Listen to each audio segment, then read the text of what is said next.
यो message दिते कि जिंदा मच मैं लई बैठा तू भी हुंदा मच ला, जिंदा पानी मैं भरे ना तू भी हुंदा पानी भर।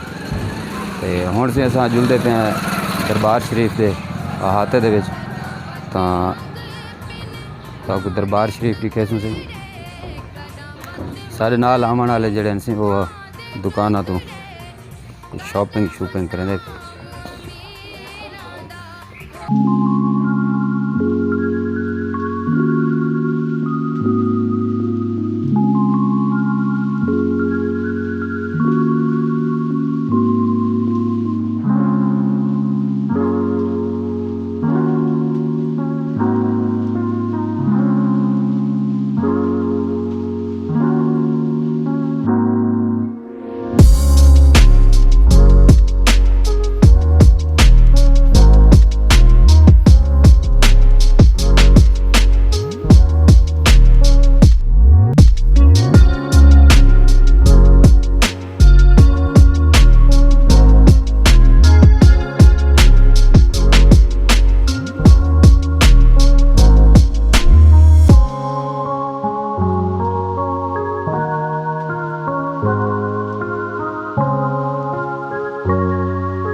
ते नाल से मलिक अहमद खोखर साहब ते मलिक तैयब साहब रईस सांवल खां ते कैमरा मैन से साढ़े रईस रावल। तो हुण साकू इत्थों देसो इजाज़त, बसदे रहो, वीडियो को शेयर कर देसो।